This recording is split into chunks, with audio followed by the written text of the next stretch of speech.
सरोकार।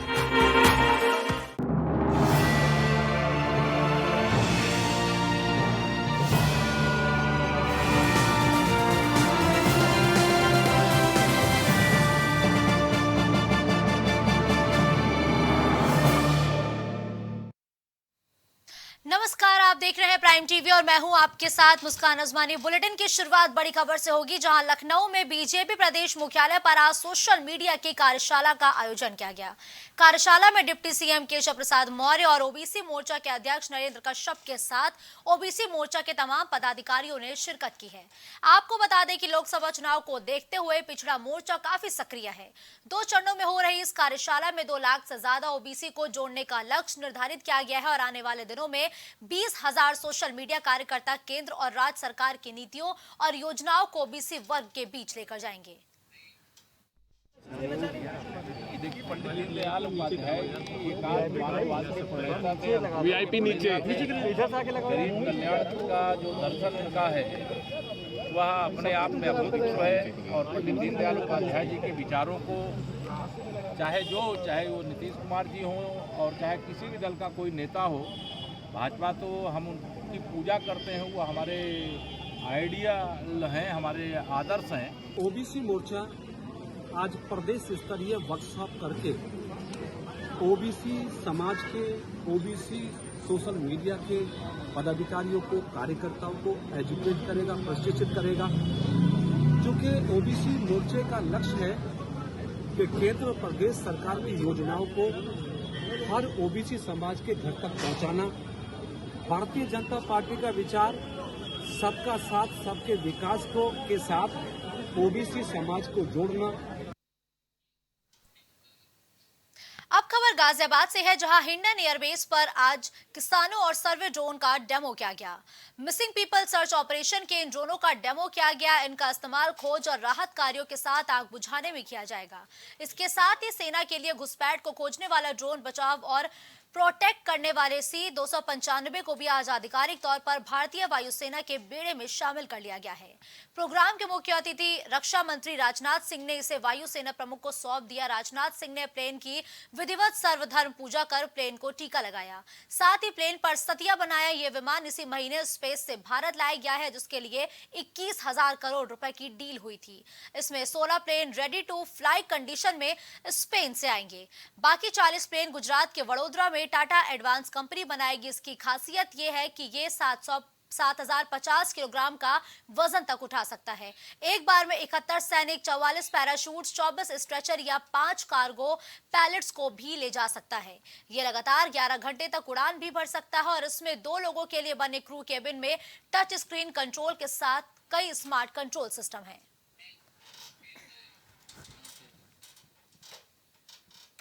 रुक करते हैं अगली खबर का, जहां सुल्तानपुर पहुंचे सपा सुप्रीमो अखिलेश यादव ने सीएम योगी के बुलडोजर पर एक करारा तंज कसा।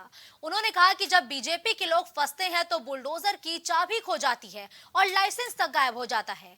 उन्होंने बुलडोजर की स्टीयरिंग बीजेपी के हाथ में है कहा और कांग्रेस के गठबंधन के सवाल पर कहा कि ये पार्टी नहीं, INDIA अलायंस तय करेगा। आपको बता दें कि अखिलेश यादव सोमवार को इसौली विधानसभा के पूर्व विधायक अबरार अहमद के घर पहुंचे थे।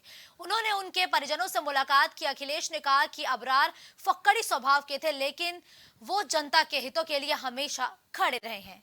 वो चुनाव नहीं लड़ने के बावजूद पूरी ईमानदारी से जीवन भर पार्टी और हमारे साथ खड़े रहे। आगे अखिलेश यादव ने कहा कि सुल्तानपुर में हम आए हैं तो पता चला कि एक चिकित्सक की हत्या हो गई है। पुलिस कोई कार्रवाई तक नहीं कर रही है। एसपी सुल्तानपुर का कहना है कि 24 घंटे के भीतर गिरफ्तारी होगी। हम कार्रवाई की मांग करते हैं। चल रही है, जब सुल्तानपुर में हम आए हैं तो एक डॉक्टर की हत्या हो गई और इस डॉक्टर की हत्या हुई है और किस दर्दनाक तरीके से की गई है। सुनने में आ रहा है उसके शरीर को किसी चीज से छेद किए गए हैं। कोई कहता है कि कोई इस्तेमाल की गई चीजें मार के मार दिया और ई-रिक्शे में बैठा करके घर भेज दिया। उसके बावजूद भी पुलिस कोई कार्रवाई नहीं कर रही है। अभी आश्वासन दिया है कि इनाम घोषित कर दिया अपराधियों पे, 24 घंटे के अंदर गिरफ्तार किए जाएंगे। खबर गोंडा से है, जहां सुभाषपा अध्यक्ष ओम प्रकाश राजभर ने इंडिया गठबंधन पर निशाना साधा। उन्होंने इंडिया को ईस्ट इंडिया कंपनी बताया और कहा कि उनके सारे नेता ईडी सीबीआई से डरते हैं, इसलिए वो इकट्ठा हुए हैं। महिला आरक्षण पर ओम प्रकाश राजभर ने सपा और कांग्रेस पर निशाना साधा। उन्होंने कहा कि कांग्रेस सपा के लोग मालिक थे तो महिला आरक्षण बिल क्यों नहीं पारित किया। उन्होंने कहा कि विरोध ही करेंगे, सपा के राज में 27% आरक्षण क्यों नहीं लागू किया गया। उन्होंने आगे कहा कि कांग्रेस का यूपी में कोई वजूद ही नहीं है। जब वो मालिक थे, कांग्रेस की सरकार थी, अब कांग्रेस की सरकार को समर्थन देने वाले समाजवादी पार्टी, बहुजन समाज पार्टी बहुमत की सरकार थी, तब तो साहस नहीं जुटा पाए।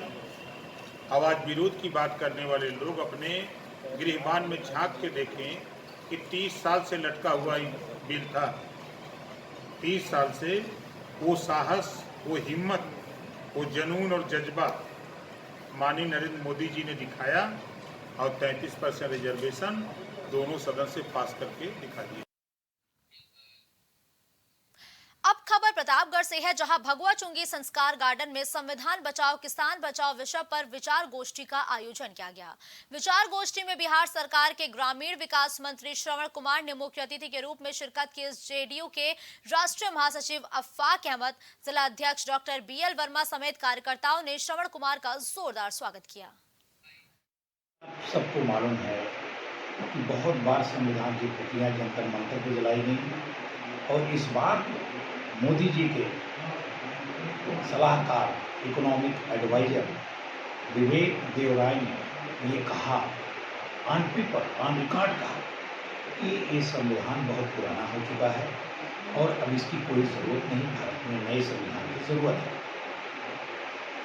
इससे हम जो कमज़ोर वर्ग है, देश का दलित, पिछड़ा, अल्पसंख्यक और सवर्णों में भी बहुत जो चिंतनशील लोग हैं, सबके मन में ये शंका हुई कि क्या करना चाहिए, संविधान आखिर क्यों बदलना चाहते हैं, उसमें कमी क्या है। दरअसल इनके मन में जो बराबरी का अधिकार सबके लिए दे दिया गया है, वो इसको डाइजेस्ट नहीं हो रहा है। कांग्रेस प्रदेश अध्यक्ष अजय राय ने कानून व्यवस्था को लेकर योगी सरकार पर जोरदार हमला बोला है। बरेली पहुंचे अजय राय ने कहा कि प्रदेश में कानून व्यवस्था भगवान भरोसे चल रही है और पूरे प्रदेश में जंगल राज है। डिप्टी सीएम केशव प्रसाद मौर्य को आड़े हाथों लेते हुए उन्होंने कहा कि कौशांबी में केशव का बेटा गरीबों की जमीनों पर कब्जा कर रहा है और गरीब रो रहे हैं। इस दौरान उन्होंने केंद्रीय मंत्री कौशल किशोर पर भी निशाना साधा। उन्होंने कहा कि उनके बेटे के पिस्टल से उनके घर में ही हत्या हो रही है, लेकिन उन पर कोई कार्रवाई नहीं हुई। उन्होंने दावा किया कि लोकसभा चुनाव में जनता बीजेपी को उखाड़ फेंकेगी। आगे उन्होंने कहा कि जनता का मिजाज क्या है, ये घोसी में सामने आ चुका है। अखिलेश के 65% सीटों के बंटवारे पर उन्होंने कहा कि कांग्रेस 80 सीटों पर चुनाव लड़ेगी। आबकारी मंत्री नितिन अग्रवाल के शेर वाले बयान पर भी निशाना साधते हुए अखिलेश राय ने कहा कि बीजेपी शेर की खाल में गीदड़ है और वही इस तरीके की बातें कर सकती है। 2024 की हमारी रणनीति, हम लोग दिन रात पार्टी को मजबूत करने के लिए काम कर रहे हैं। आप हमारे एक बार आपने देखा मेरठ में भी हम 13 जिले के साथ कार्यकर्ताओं के साथ बैठे थे। ठीक उसी प्रकार बरेली के अंदर हम अपने जोन में हमारे प्रदेश राष्ट्रीय सचिव तौकीर भाई हैं, हमारे प्रदेश के संगठन सचिव अनिल जी हैं, पूरी टीम लेके हम लोग काम कर रहे हैं और निश्चित तौर से हम सब लोग कांग्रेस पार्टी को दिन रात मेहनत करके अपने कार्यकर्ताओं को पूरी ताकत ऊर्जा के साथ 24 की लड़ाई के लिए तैयार कर रहे हैं। अगली खबर रायबरेली से है, जहां हरचंदपुर विधानसभा क्षेत्र से सपा विधायक राहुल लोधी के खिलाफ धोखाधड़ी का मामला दर्ज किया गया है। विधायक के साथ उनके भाई और साले को भी आरोपी बनाया गया। तीनों पर एफसीई में नौकरी दिलाने के नाम पर 9 लाख रुपए ऐंठने का आरोप है। खीरो थाना क्षेत्र के दुलारेपुर मजरे रनापुर के रमेश नरेश का आरोप है कि तीनों ने उनके भाई को भारतीय खाद्य निगम में नौकरी दिलाने के नाम पर 9 लाख रुपए लिए और कई महीनों तक गुमराह किया। आरोपियों ने उन्हें फर्जी ज्वाइनिंग लेटर भी दे दिया। फर्जीवाड़ा का पता चलने पर पीड़ित ने आरोपियों से रुपए वापस मांगे, जिस पर उन्हें और उनके परिजनों को जान से मारने की धमकी तक दी गई। मामले में केस दर्ज कर पुलिस ने अब तफ्तीश शुरू कर दी है। उतने समय राहुल विधायक कंचन के चुनाव के टाइम पे पैसा लिया था विधायकी के चुनाव के लिए। फिर विधायकी चुनाव हार गए, फिर बोले FCI में तुम्हें जॉब दिला देंगे, पैसा वापस ना करने की वजह से FCI में जॉब दिला देंगे। फिर उन्होंने फर्जी ज्वाइनिंग लेटर भी दिया है, फर्जी एडमिट कार्ड भी दिया है, फिर 12 भेजे कुछ दिन रखे, फिर ताल कटोरा भेज दिए हैं, फिर सरोजनी नगर। इसी तरह वो हमें 4-5 महीने टहलाए, जब पैसा मांगते पैसा देते नहीं। तो तभी मैं फिर क्या हुआ, उसकी पूरी प्रक्रिया बताते जाइए। तभी मैंने उन्होंने चेक दिया, एक चेक दिया 3 लाख की, वो भी बाउंस हो गई। एक 6 लाख की दिया, वो भी बाउंस हो गई। फिर 6 लाख की दी, फिर वो भी बाउंस हो गई। जब पैसा मांगो पैसा भी नहीं देते हैं। 15 लाख हमने दिया, जिसमें कुछ पैसा वापस किया है। अभी 9 लाख रुपए हमारा बाकी है। ये 15 लाख कहाँ से आया था आपके पास? सर हमारा क्रेडिट कार्ड खेत से निकाले, बैंक से लोन लिया मेडिकल दिखा के, और मम्मी के खेती से, पापा की खेती से निकाल के सब क्रेडिट कार्ड सामान वामान बेच के इनको दिया पैसा। सर पैसा नौकरी के नाम पे दिए थे 2017 में। किसको? राहुल लोधी को, विधायक। अच्छा ठीक है। किस की नौकरी के लिए दिया था भैया? चुनाव के टाइम वही पैसा दिया। किस चीज की नौकरी, किसमें नौकरी, किस पद पे? FCI में नौकरी देने के लिए। अच्छा, पैसा, इतना पैसा कहाँ से आया था आपके पास? सर बैंक से 6 लाख का CC कार्ड CC बनवाई थी, 2 लाख का पापा का किसान क्रेडिट कार्ड बनवाया था, बाकी सर 2 लाख 3 लाख रुपया घर पे। उसकी जब ये चुनाव लड़ रहे थे आपने तब मदद की थी क्या उसकी? जी तब साथ में थे आप राहुल लोधी के? साथ में। राहुल लोधी के साथ में थे जब चुनाव था? जी साथ में, उन्हीं के साथ थे। अगली खबर कुशीनगर से है। यहाँ के कप्तानगंज थाना क्षेत्र के गांव में नाबालिग से सामूहिक दुष्कर्म का सनसनीखेज मामला सामने आया। रविवार को सोशल मीडिया पर वीडियो वायरल होने के बाद मामला सामने आया, जिसके बाद हरकत में आई पुलिस ने मुकदमा दर्ज कर 3 आरोपियों को गिरफ्तार कर लिया है। पीड़िता के पिता ने पुलिस को दी तहरीर में बताया कि बीते 9 सितंबर के दोपहर 1:30 बजे गाँव के एक युवक ने नाबालिग बेटी को किसी बहाने घर के पास स्थित यज्ञशाला पर बुलाया। जब मेरी बेटी वहां गई तो चाकू दिखाकर वो उसे झोपड़ी में ले गया और उसके साथ दुष्कर्म किया। यहां से वो उसे कार में बैठाकर हाटा लेते गया। वहां पहले से मौजूद 3 अन्य युवक कार में सवार हुए और तीनों ने चलती कार में बेटी के साथ दुष्कर्म किया, जबकि देर रात बेटी को गांव के बाहर छोड़कर आरोपी फरार हो गए। परिजनों ने 2 बार थाने में शिकायत की, लेकिन सुनवाई नहीं हुई। बाद में पुलिस ने मुकदमा दर्ज करते हुए 3 लोगों को गिरफ्तार किया है।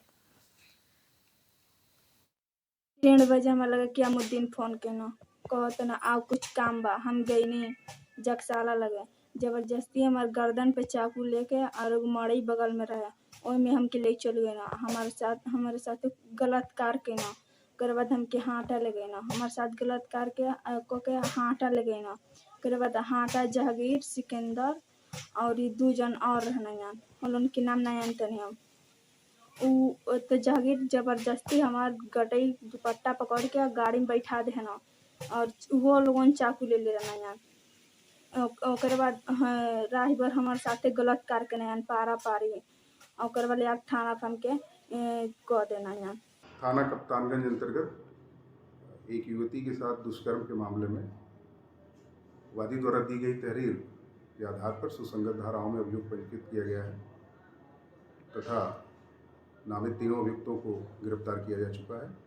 प्रकरण में अग्रेतर विधिक कार्रवाई की जा रही है। अब खबर बुलंदशहर से है, जहां नुमाइश मैदान स्थित निकुंज हॉल में किसानों को एक कार्यशाला में पराली न जलाने के लिए जागरूक किया गया। किसानों को इसके नुकसान और पराली के निपटान के टिप्स भी दिए गए। डीएम ने किसानों से अपील की कि वो पराली जलाने के बजाय गौशालाओं को दान करें। उन्होंने कहा कि एनसीआर में पराली से प्रदूषण बढ़ रहा है। उन्होंने अफसरों को निर्देश दिया कि वो किसानों के पराली से होने वाले नुकसान की जानकारी के लिए जनजागरण अभियान भी चलाएं। शहर एनसीआर का जनपद है और हमारे यहाँ धान की खेती भी बहुत होती है और गन्ने की खेती भी बहुत होती है। गत वर्ष पराली की घटनाएं यहाँ जलाने की घटनाएं हुई थी और उस पर काफ़ी नाराज़गी व्यक्त हुई है सर्वोच्च स्तर पर। मैं ये चाहता हूँ कि हमारे जो काश्तकार हैं वो पराली ना जलाएं, बल्कि पराली अगर उनके यहाँ पैदा हो रही है हमारी गौशाला में दान करें और हम उनको वहाँ से उठवा लेंगे। इससे न केवल उनकी मिट्टी की उर्वरा शक्ति भी बढ़ेगी बल्कि पराली का बेहतर प्रबंधन होगा और उनको किसी भी कानूनी पचड़े में नहीं पड़ना पड़ेगा। खबर रायबरेली से है, जहां बेखौफ दबंगों का आतंक एक बार फिर देखने को मिला है।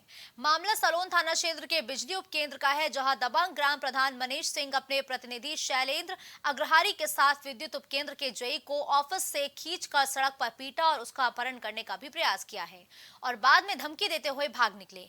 पूरी घटना का वीडियो सोशल मीडिया पर वायरल हो रहा है। पुलिस ने भी मुकदमा दर्ज कर आरोपियों की तलाश शुरू कर दी है।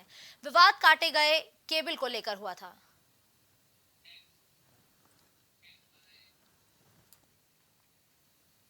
अब खबर अंबेडकर नगर से है, जहां आलापुर तहसील मुख्यालय पर आज सर्वजन आवास पार्टी के प्रदेश अध्यक्ष ब्रिजेश मिश्रा की अगुवाई में सैकड़ों कार्यकर्ताओं ने क्षेत्र की समस्या को लेकर प्रदर्शन किया और जनसभा करके एसडीएम आलापुर सौरभ शुक्ला को ज्ञापन सौंपा। प्रदर्शनकारियों की मांग है कि गिरैया बाजार संपर्क मार्ग को गड्ढा मुक्त किया जाए। आज सर्वजन आवाज पार्टी के नेतृत्व में कार्यकर्ताओं के साथ हमने एक गिरैया बाजार से देवरिया बाजार संपर्क मार्ग के लिए मरम्मत के लिए ज्ञापन देने का काम किया है। उस मार्ग की स्थिति अत्यंत दयनीय है, उस पर चल पाना दूभर हो गया है। तमाम राहगीर रोज गिर रहे हैं, चोटिल हो रहे हैं, स्कूली बच्चे उसी रास्ते से आते जाते हैं। दर्जनों गांव को जोड़ने का काम करती है, एनएच को भी जोड़ने का वो सड़क काम करती है, जिले को भी जोड़ने का काम करती है और शमशान घाट जाने का भी एकमात्र वही रास्ता है। रुक करते हैं अगली खबर का, जहां रायबरेली के ऊंचाहार कोतवाली क्षेत्र के कंदरावा गांव के पूरे माता दीन का पूर्वा में 27 वर्षीय अजय बहादुर पाल की बीती रात संदिग्ध हालात में मौत हो गई है। उसका शव छत पर कमरे में फांसे के फंदे पर लटका मिला। पुलिस ने शव को फंदे से उतारकर पोस्टमार्टम के लिए भेज दिया है। मृतक के पिता लाल बहादुर ने बताया कि अजय का घर में किसी से मनमुटाव नहीं था। सर ये मालूम नहीं किस वजह से लगाया उसने, खाना पीना सब जने खाया पिया, ठीक है। अब उसके बाद हम गांव चले गए सुनने के लिए, अपने रूम गया ऊपर। अब कितनी देर उसने लगाया, किस लिए लगाई ये मालूम नहीं। रात में लगाई? रात। पुलिस आई थी? पुलिस आई थी सुबह। कार्रवाई करी थी, अपना लिख पढ़ के ले गए पोस्टमार्टम के लिए। हाँ पोस्टमार्टम। कुछ पता नहीं लग पा रहा किस वजह से? कोई पता नहीं।